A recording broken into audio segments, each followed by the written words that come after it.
Assalamualaikum warahmatullahi wabarakatuh. Salam sejahtera bagi kita semua. Yang saya hormati Bapak Muhammad Nur Iwan MPD selaku dosen mata kuliah Tauhid dan juga teman-teman yang saya banggakan.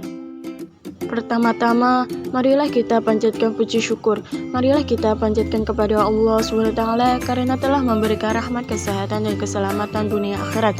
Dan sholawat serta salam tak lupa tercurahkan kepada Nabi Muhammad SAW.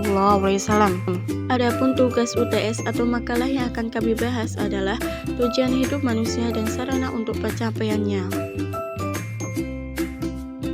Perkenalkan, nama saya Diah Ayu Tasari yang akan bertugas sebagai moderator pada hari ini. Saya akan membimbing jalannya diskusi ini. Adapun anggota kelompok saya adalah Naila, Fikri, Sania, Afifah, dan Mambo Fikri. Acara yang pertama adalah pembukaan. Marilah kita mengucapkan basmalah bersama-sama. Bismillahirrahmanirrahim. Selanjutnya adalah penyajian materi. Saya akan memberikan waktu kepada penyaji untuk memaparkan materi dari kelompok kami. Saya persilahkan.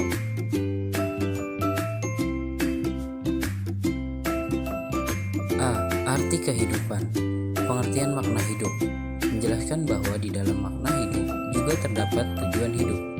Memiliki keyakinan dan harapan bahwa ada hal-hal yang perlu didapatkan dan dipenuhi dalam kehidupan ini. Makna hidup tidak mudah ditemukan dalam kehidupan seorang individu. Akan tetapi, makna hidup benar-benar ada dalam kehidupan.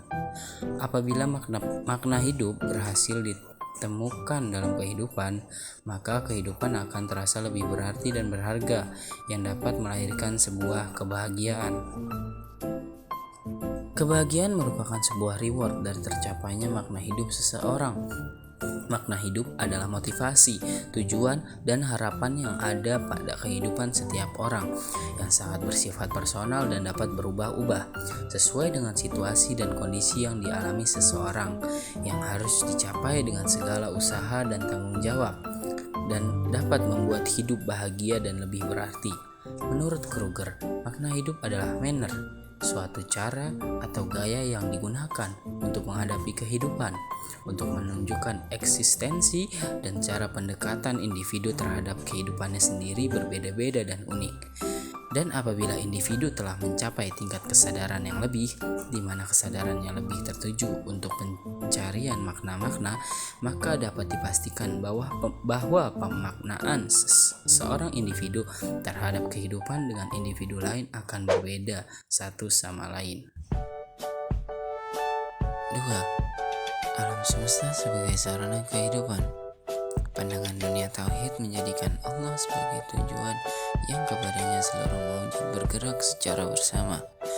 Bagaimana yang kita ketahui, manusia merupakan makhluk sosial dan dalam kehidupan sosialnya membawa ribuan problem bagi dirinya yang tak dapat ia pecahkan sendiri. Karena itulah pandangan dunia tauhid kemudian memiliki implikasi sosial sebagai pemandu manusia sebagai satu kesatuan entitas yang kolektif. Pandangan dunia tauhid berkeyakinan bahwa gerak semesta dan manusia didasarkan pada hukum, qada dan qadar Allah yang menguasai seluruh alam semesta dan manusia. Sesuai dengan ketentuan qada dan qadar, manusia adalah makhluk yang bebas, berwenang, dan bertanggung jawab dalam menentukan nasibnya sendiri. Sebagai pandangan dunia, konsekuensi tauhid berarti manusia hanya takut pada kekuatan tunggal, yaitu kekuatan Allah, Tuhan yang Maha Esa, maka selain Dia adalah kekuatan yang relatif atau tidak alami. Tuntunan kehidupan ini menggerakkan manusia untuk melawan segala bentuk dan kekuatan dominan, diskriminasi, dan kezaliman manusia pada sesamanya. Pandangan dunia tauhid secara mendasar dan substantif, nilai-nilai pandangan ketuhanan tidak hanya sekedar pemahaman yang bersifat teologis semata, melainkan implementatif menjadi sebuah konstruksi teologi yang bersifat sosial. Keimanan kepada Allah sebagai satu-satunya Tuhan direfleksikan ke dalam nilai dan sikap sosial yang tauhidi dalam artian meyakini manusia sebagai kesatuan yang egaliter.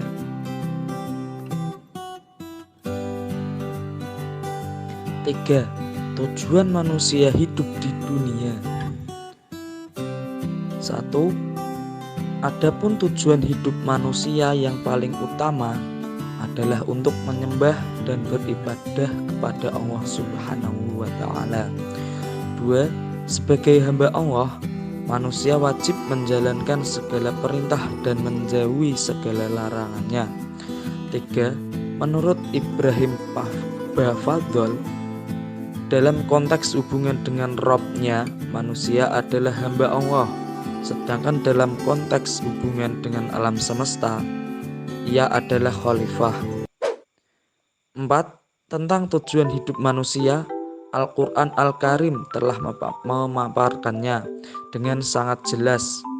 Allah Ta'ala berfirman yang artinya, dan mereka tidaklah disuruh kecuali supaya menyembah Allah dan memurnikan ketaatan kepadanya dalam menjalankan agama yang lurus, dan supaya mereka mendirikan sholat serta menunaikan zakat, dan yang demikian itulah agama yang lurus.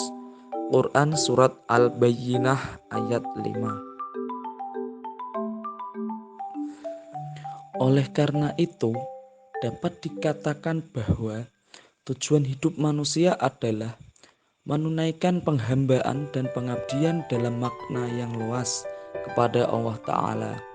Sedangkan perannya di muka bumi adalah sebagai khalifah atau pemimpin di alam semesta ini. Manusia diciptakan Allah untuk suatu tujuan yang besar dan misi yang penting, yaitu beribadah kepada Allah Ta'ala semata.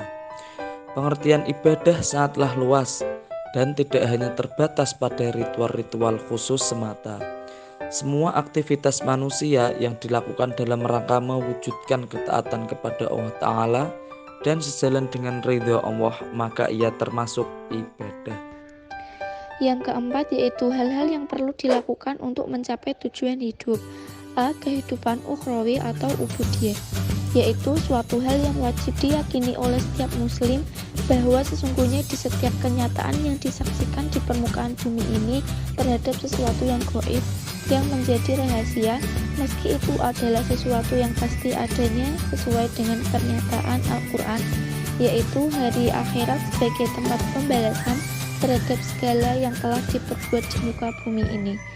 Bahkan manusia diciptakan oleh Allah Subhanahu wa Ta'ala di muka bumi ini pada hakikatnya tiada lain kecuali mengabdi kepadanya, sebagaimana yang ditegaskan Allah Subhanahu wa Ta'ala dalam salah satu firman-Nya, yaitu dalam Quran surat Az-Zariyat ayat 56. B. Ibadah.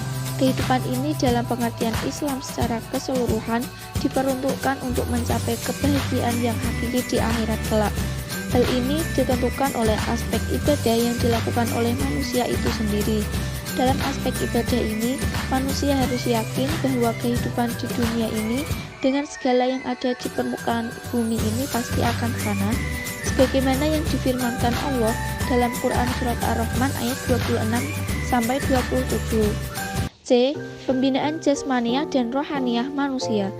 Aspek pembinaan jasmaniah dan rohaniah ini dalam kaitannya dengan upaya untuk mewujudkan keseimbangan hidup manusia diarahkan kepada faktor manusia sebagai subjek dan objek dalam menentukan aspek kehidupan duniawi dan aspek kehidupan ukhrawi. Manusia tidak dapat hidup secara layak dalam meniti perjalanan hidupnya tanpa keseimbangan jasmaniah dan rohaniah melalui pembinaan keagamaan.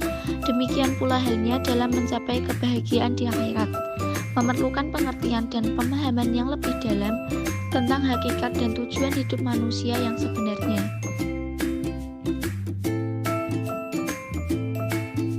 Kesimpulan, maka hidup menjelaskan bahwa di dalam makna hidup juga terdapat tujuan hidup, memiliki keyakinan dan harapan bahwa ada hal-hal yang perlu didapatkan dan dipenuhi dalam kehidupan ini. Pandangan dunia tauhid menjadikan Allah sebagai tujuan yang kepadanya seluruh makhluk bergerak secara bersama sebagai kutub tunggal. Allah diyakini kutub yang menentukan arah tujuan dari seluruh semesta ini. Tujuan hidup manusia yang paling utama adalah untuk menyembah dan beribadah kepada Allah Subhanahu wa Ta'ala. Pengertian ibadah sangatlah luas dan tidak hanya terbatas pada ritual-ritual khusus semata. Semua aktivitas manusia yang dilakukan dalam rangka mewujudkan ketaatan kepada Allah Ta'ala dan sejalan dengan ridho Allah, maka ia termasuk ibadah. Suatu hal yang wajib diyakini oleh setiap muslim bahwa sesungguhnya di setiap kenyataan yang disaksikan di permukaan bumi ini terdapat sesuatu yang gaib, yang menjadi rahasia, meski itu adalah sesuatu yang pasti adanya, sesuai dengan pernyataan lewat petunjuk Al-Quran, yaitu hari akhirat sebagai tempat pembalasan terhadap segala yang telah diperbuat di muka bumi ini. Baiklah teman-teman, kita telah mendengarkan pemaparan materi dari kelompok penyaji yang sangat luar biasa. Selanjutnya adalah sesi tanya jawab. Kita buka 3 pertanyaan untuk penanya pertama. Silahkan bagi teman-teman yang ingin bertanya bisa langsung ke WhatsApp grup atau Gmail. Nanti akan dijawab oleh kami selaku penyaji materi pada hari ini. Demikianlah tadi penyajian materi dari kelompok 6. Mari kita mengucapkan hamdalah bersama-sama. Alhamdulillahirabbil alamin. Saya sebagai moderator mohon maaf atas kesalahan kelompok kami apabila mendapat kesalahan dalam menyampaikan materi pada hari ini. Saya akhiri, wassalamualaikum warahmatullahi wabarakatuh.